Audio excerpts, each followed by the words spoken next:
Affordable housing should be a basic right.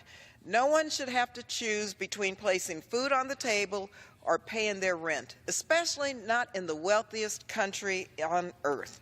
Sadly, right now, our country is in the midst of an affordable housing crisis. Half of all families in this country are forced to spend more than 30% of their hard-earned income on housing. Over 38 million families struggle to pay rent and put food on the table every day because they pay more than a third of their income on housing. And right now, there are only 12 counties in the entire country where a minimum wage worker is able to afford a modest two-bedroom apartment. Simply put, the housing crisis in America, it has reached epidemic proportions. It's really a state of emergency. Nowhere is this epidemic more evident than, for example, in my own district. The average renter in Oakland, California, for example, would be forced to spend a staggering 70% of their income on housing if they were to move today. 70%, and many are being forced out. In Oakland, the number of homeless individuals increased by 25% this year to more than 2,700 people.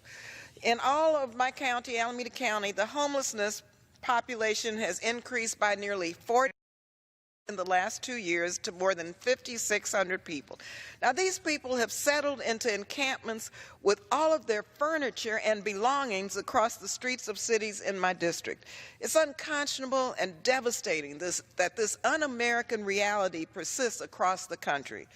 Yet instead of working to address this crisis, Republicans have slashed funding, mind you, for housing assistance programs to their lowest level in 40 years. In the Republican fiscal year 2018 budget, there are over $200 billion in cuts from programs that everyday families depend on, like SNAP, agricultural subsidies, and housing assistance.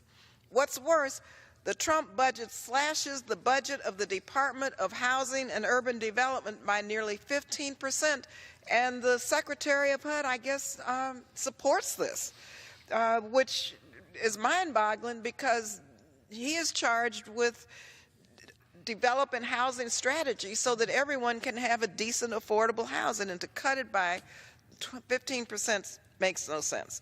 This endangers the livelihoods of millions of low-income seniors, people with disabilities, families with children, veterans, low-wage workers, families living with HIV and AIDS. They all depend on affordable housing programs. But our Progressive Caucus colleagues and we're here tonight to say that really enough is enough. We demand affordable housing for every person in our nation, regardless of who they are and where they live, and we are not giving up. Earlier this year, I introduced a Renters' Bill of Rights. It's H-Con Res 74, which affirms that all renters have the right to safe, decent, and affordable housing. It calls for greater enforcement of anti-discrimination laws that protect communities of color from burdensome regulations. And it calls on Congress to increase funding to protect every American's right to livable and affordable housing. So as a member of the Appropriations and Budget Committees, I'm committed to advancing the American dream for all, and that's affordable housing. People deserve to have a decent and safe place to live and to raise their families. So to everyone across the country who worry about paying rent or whether they can finally, at the end of the day, buy a home, I say keep raising your voices, keep bringing what we call street heat to defend your communities, because you've got allies in the Congressional Progressive Caucus. You've got them in this House of Representatives, especially Democrats. We're not going to give up fighting for you. And I want to thank Congressman Espaillat for holding this special order tonight, because I think the public, given this crisis, and it is a crisis, it's an epidemic, it's an emergency, people need to know we're here fighting for them, and we're going to continue fighting until everyone in America has a decent, safe, and affordable place to live. Thank you.